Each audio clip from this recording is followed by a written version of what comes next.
when we get stressed, when we get anxious, worried, when we get a little bit upset, the pupils dilate and they get bigger and bigger and bigger. And you know somebody is stressed or frustrated. Now, hormonally, they can also be dilated at certain times of the month. But for most people, it's adrenaline that has actually dilated their pupils. And when the pupils dilate above normal, then it's an indicator that you have a lot of adrenaline inside. And in order to bring down that adrenaline and to reduce the size of the pupil, what we're going to do is we're going to work on a simple activity to bring down the stress level in your body. So I'm going to invite you to put your hand on your forehead. This is one of nature's best cures for anxiety and stress. And you see people and they're there and they're drilling holes in their forehead because they're anxious, because they're stressed or whatever it is. You even see people hitting their head because they know there's something about the forehead that actually helps them when they're stressed. So just leave your hand flat on your forehead like a scarf. There should be no gap between your hand and your forehead. Just leave it flat. And as you leave it there, you wait until you get about 20 or 30 seconds and you begin to feel heat rising. Now I'm going to invite you to stand up, and this is part of what we were doing earlier, okay, where we were actually checking how you are. So I'm going to tilt up my camera, you can tilt up yours as well. Okay. Now what we're working on here is we're working on making sure that your body is satisfied with the activity. And when you have done this for long enough, what will actually happen is the blood supply will move from the back of your brain to the front of your brain.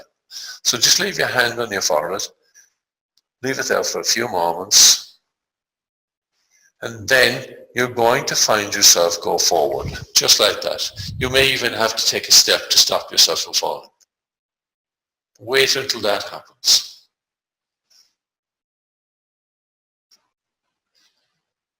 Good. The fact that I have some people on screen means that I know when this is happening for people. For some people it happens early, and for other people it's happening. Yes, it's wonderful. Okay, everybody on screen has now moved forward. And what that indicates is that the blood supply is now in the neocortex and in the prefrontal and frontal lobes. And that means that you're in a place where you can concentrate more easily. But we're going to go further than that. We want to reduce the adrenaline levels. So there's a place here. I need to tilt the camera a little more. My belly button is just about here. So if you could find, see the width of the tie, okay, it's about 2 inches, or in new money, that would be about 5 centimeters across. So what you want to do is put your fingers here and just rub gently. That's it. Gently but firmly. You need to go in about 1/2 inch or about 1.5 centimeters, 2 centimeters. And while you're doing this, you are helping your body to relax and to switch off the adrenaline inside. Now I've been using this technique for the best part of 20 years. And every time that I use it, it amazes the parents. I show them the pupils of the child's eyes beforehand. We even photograph them usually. And then we do this for 2 minutes, maybe a minute or whatever. And we photograph them again. And the child's pupils are so different. And many times parents will tell me, oh, I thought his pupils were always that big. I never knew that they could actually shrink down to be tiny. And when your pupils are able to shrink down like this, they also become responsive. And that means they become responsive to light. If somebody gets a concussion, they stop being responsive and the pupils stay wide open. And when you're in a sensory overload, you will actually be in that state. When you have too much information coming through your eyes, that's an indicator that your pupils are too wide. So if you're visually overloaded or you're getting eye strain, it means that your eyes are too open. So this helps to relax bring the pupils back down to size. Okay. Has anybody moved forward yet? Martha, you move forward, yes? Yeah. Okay. Good. So if you turn sideways, it'll be much easier for me to spot when you have actually turned, when you've gone forward. Okay, I'm going forward. So right now, you've probably done enough, even though you don't notice it. Okay? And what I'd like you to do is just notice how your eyes feel. Do they feel different? Do they feel the same? Are you noticing anything different? You can sit down again now. Yeah. Oh, you've got something different. Okay, if you've got some positive change, then give me a thumbs up. Okay? If you're noticing that it's easier to see or whatever, yes? Okay, good. So this is a simple activity which we have done, and all it has done is it has changed the adrenaline level inside your body. That's all. We've brought down some of the adrenaline level. We were actually using a lymphatic drainage technique to drain the kidneys and the adrenal glands. That's what we were doing when we were rubbing here. And here we were working on the neurovascular trigger points. And if that's gone too technical for you, don't worry too much about it. Okay, so there are points here on your forehead just above your eyes, and when you hold them, then it brings blood supplies. It's scientifically known to bring forward the blood supply. It's why mothers always put their hand on a child's forehead and just leave it there for a couple of seconds, because they know it's reassuring and it also helps the child to settle. Okay, now for my next trick, as they say, what I want to do next is I want to sorry, I have two cameras running here. We learned through our class the last time that it was essential to have two cameras running. So what I want to do next is I want to show you a simple activity that will help you to bring better movement into your eyes, because if your eyes aren't free to move around in a full circle or to move in any direction, then what will happen is you will actually move your head rather than your eyes. Can you all just for a second look up? Just look up. Okay, and for the majority of you, you actually tipped up your head like this, which meant that it was easier for you to use neck muscles than eye muscles. And because it's easier for you to use neck muscles than eye muscles, that tells me there's eye strain in there. So what we're going to do now is we're going to remove some of the eye strain from the eyes. And to do that, we're going to use a simple activity. We're going to put the fingers here just underneath the collarbone, just there. And on the wingtips of my shirt, just there. The collarbone comes down right to there. And then the sternum goes down here, so it's in the corner there. Yeah, good. And just put thumb there, two fingers there, and we just rub gently.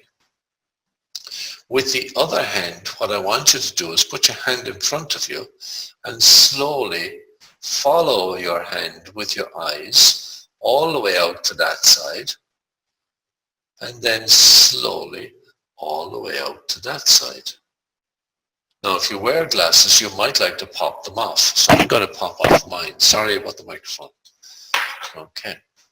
So you're following your eyes all the way across at eye level. Slowly, slowly, slowly. And see how easy it is to stay focused on your hand as you move your eyes from side to side. Where are the points that you slip out of focus? Where are the points where you seem to break concentration, where it's difficult to follow it? Right? You're doing this at home, but if I had you at a course or if I had you in the clinic, I would actually help you to see just how much your eyes are moving like staccato style. And when they're moving staccato style like that, that means that if you were doing something that involved reading, you would find it so difficult to stay concentrating because your concentration is being broken every single time that you have a staccato movement. There is a micro blink, and if we could speed up if we could get a camera, a slow motion camera, we would actually see your eyes blink, close at that point. When they close, that's because they've reached the limit of what they can see, because the pupils are too wide and you have too much information coming in, and the information coming from both eyes may not be actually focused into one point.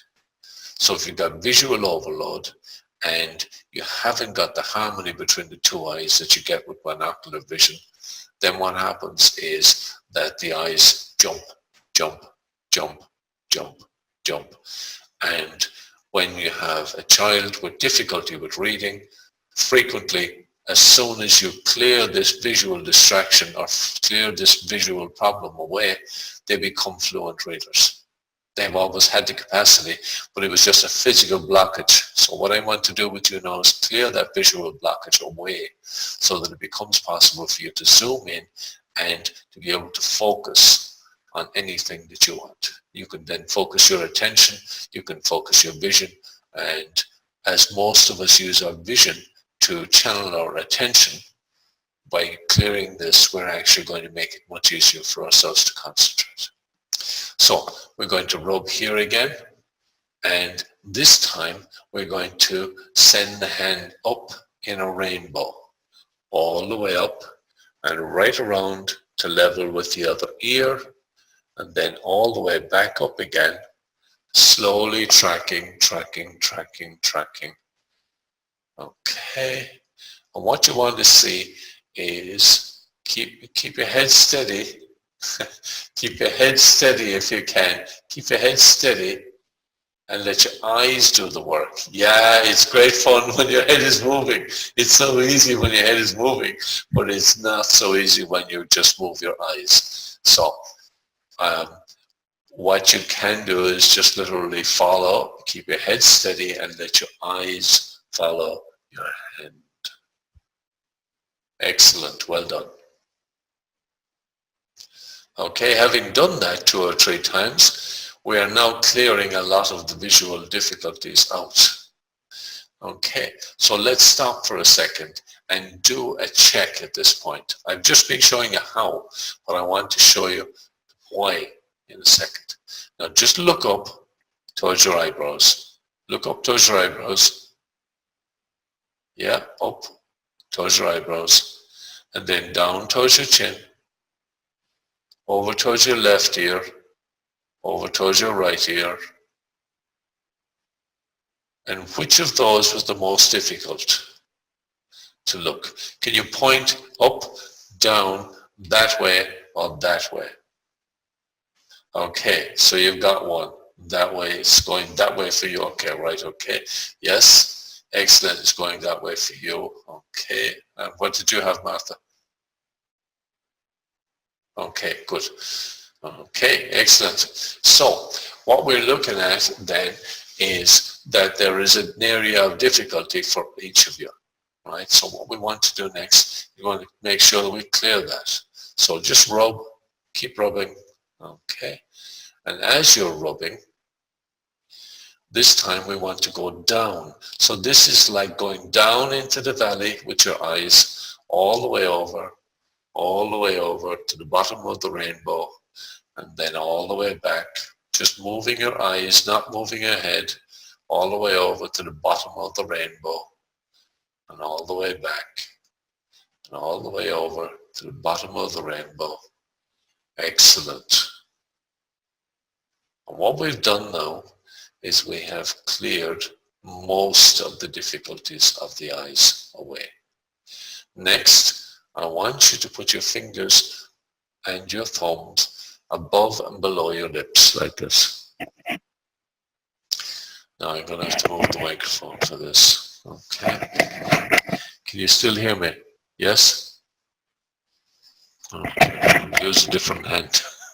Okay. So for this, I'm putting my hand here right? And I'm going to slowly bring it all the way up above my head, and I'm going to follow it with my eyes, all the way down and all the way back up again, following, and at the same time, I'm wobbling here because I'm bringing the attention of my eyes and my body to the midline of my body. And the midline of the body is critical when it comes to working with concentration.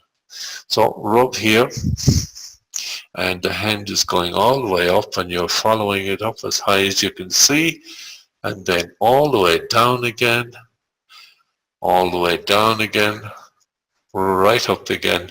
And we do that 3 or 4 times. Now, if you were standing doing this activity, you will sway forward. Okay?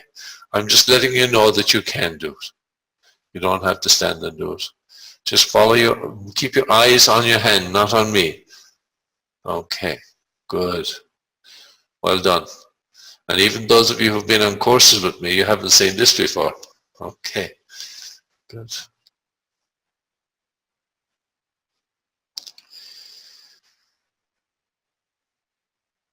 Excellent. So now what I want to do next is I want to get you to look up again, and then look down, look to one side, look to the other side, and give me a report on what you have seen. Or is the difficulty gone, or is it still there? Thumbs up, thumbs down, what have you got? I got thumbs up, yes, good stuff, that's good stuff. Okay, happy days. Right, so we have done 2 activities. Have you made a record of those in your worksheet or any place else that you might be writing something down? Yes? Okay, good. You're happy? Yeah? Can I move on? Yes? Okay. The next thing I want to do is I want to do a simple activity that will help to get the 2 eyes to work together. So put your hands out as far as they will go. Right, I'm moving back from the screen so you can see them. So wiggle your fingers and let your hands go out until you hit your point, your blank spot. So keep looking at the screen and send your hands out and notice where your hands disappear, where you can't see your fingers wiggling. Right, and for me, that's somewhere there. Now, what we want to do next is we want to start bringing them in. Keep looking forward and slowly bring the fingers in and keep looking forward and aware of the fingers all the way through to the very, very center. Okay, and then all the way back out again.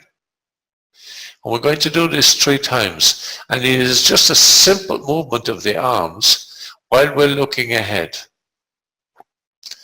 But what we're doing is we're removing the visual distractions of something moving in our environment. Because you become accustomed to it, you then take no notice of it. And by the time you do this for the 3rd time, you don't even bother looking at your fingers. Have you seen that? Yeah. Isn't that gas? Okay. So if something is moving in your environment around you now, you're going to be less distracted by it. These are all simple. Anything I'm doing is simple. None of you who've been in courses have seen that before, because I'm bringing up a lot of my own stuff in these talks on the internet, as they say. So what we want to do next is we want to focus in, and we want to bring that focus together. Because ultimately, what I want to do is I want you to be able to look through the 2 tubes at the one point and see only one image, and understand that image and see the details at the same time.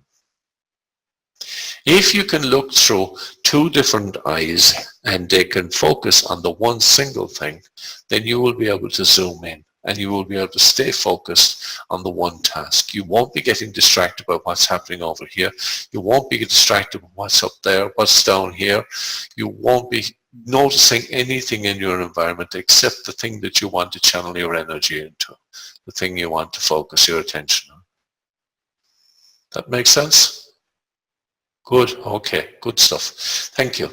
Now, to do that, we're going to use a simple activity. Everything I do is simple, right? Now, we're not talking about ears tonight.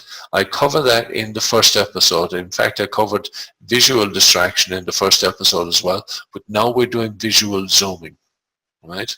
And what we want to do is we want to get the whole of your vision into one single space, about the size of your phone. If you think of the size of your phone, and if you could have something in front of you, and that was the only thing that you could see, yeah, just put it in front of you, right? And see if you can get your hands out here, where just about at the edge of what you can see. Yeah, exactly, yes. Now, very slowly, bring your hands in, until as you're looking through them, the only thing you can see is the phone.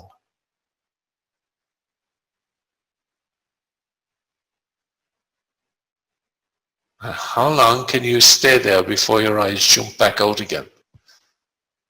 Because it didn't, not long, right? Okay, and the reason for that is because we are programmed to scan the environment. We're programmed to scan differently. When you go to school, it's assumed that you can read and you can write because your two eyes are supposed to work together as a team. But in reality, and when you land as a baby, when you come into this world as a baby, this eye wants to go this way, this eye wants to go this way, this hand goes this way, this hand goes this way, and the legs go separate. They all split out from the center. And it's only when the child learns to clap hands that they begin to develop a sense of their midline. It's only when the child begins to focus correctly as they lift their head off the floor and they focus on something in the distance, it's only then that they begin to develop the focal vision that we're looking for.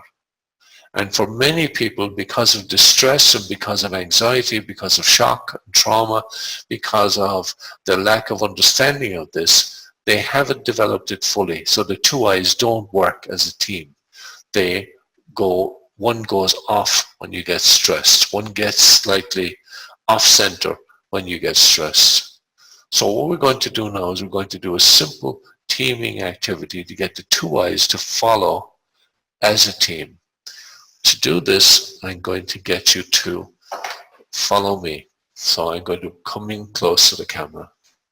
I want you to put your fingers on top of one eyebrow and just tap there. And follow with your eyes as you go right across to the other side. And just go over and back, looking at the eyebrow. Looking at your fingers all the time as you're tapping above the eyebrow.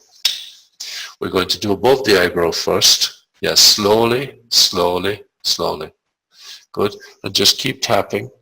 And as you're tapping, just make your eyes follow your fingers. It's a simple activity. It's an easy activity, but it makes a lot of difference. Just keep going over and back until it gets easy. And it will get easy after the fourth time.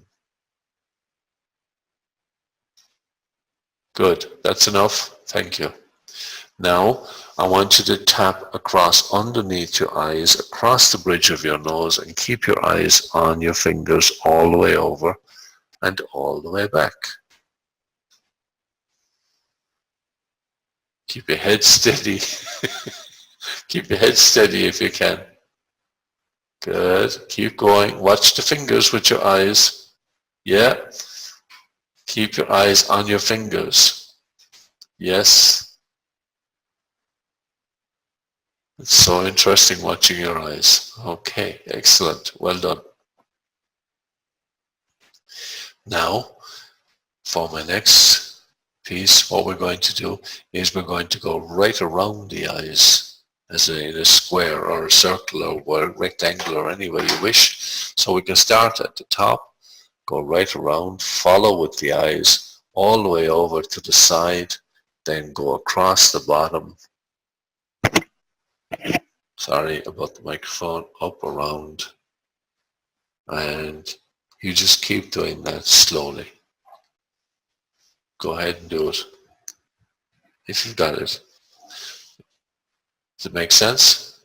Good. Okay. Slowly. Just tap slowly. Yeah. Keep going. Excellent.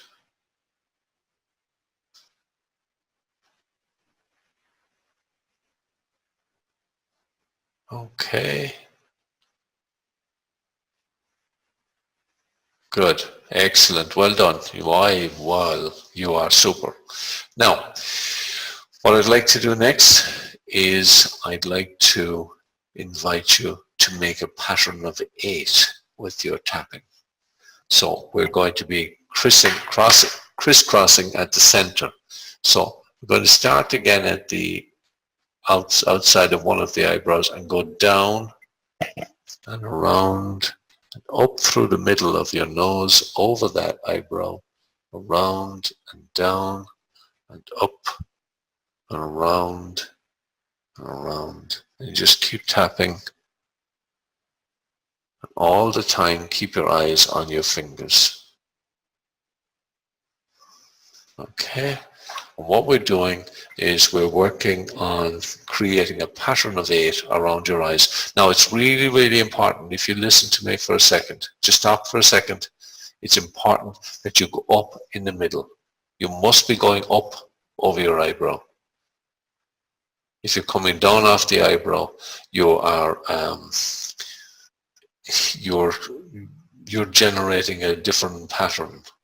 The kind of positive pattern that builds the harmony in the eyes is to go up in the center. That okay? Got me? Yeah? Good. Okay, good. So tapping again. Start at the eyebrow, go right around, out the outside, up through the middle, around, all the way around, all the way back up, and away we go. And if you do that 3 times while you're standing, just do it while you're standing now. Okay, so that we can see the effect that this has in your body. So we're tapping right around and always up in the center, up in the middle. And for me, well, I'm concentrating and focusing a lot, and I do this quite a bit, so I've gone forward immediately.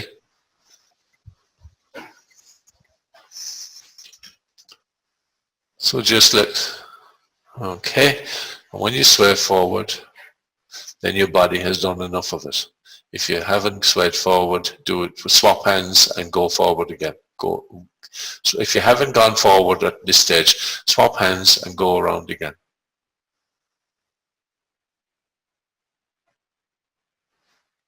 Excellent.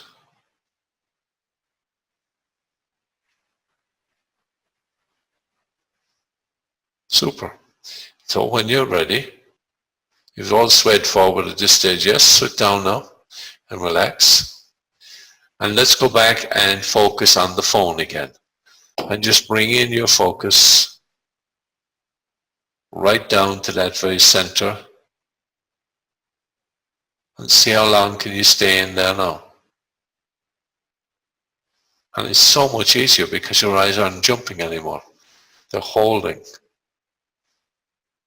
Everyone okay? Have you seen the difference? Yes, I can see it on the screen because people are actually still there holding their hands. Okay. So is that a thumbs up activity? Something that made a difference? Yeah? Okay. Not so sure. Or yes. Okay, good. Okay, good. Okay. Right. If you do this activity, like we're doing these activities right now, right? But if you take the time to go back and watch this video again, or go back and do the activities that you have drawn up for yourself or that you have described for yourself that are in the worksheet, then you're going to find that each time you do them, you increase your capacity to zoom in and to focus and to eliminate the distractions, because it is so nice when you're able to concentrate and stay focused for longer periods of time. Now, as you know, as you probably know, I use the 90-minute focus method to help people to concentrate for up to 90 minutes at a time. And these are just simple activities that I use to help people to get over some of the difficulties. So these are just, it's no bother to do these simple things. And the whole of the 90-minute focus method is as simple as that. Now, I'm not flogging the 90-minute focus method tonight. That's not what I'm here for. I'm here to help you out. Okay, good. So what I'd like to do next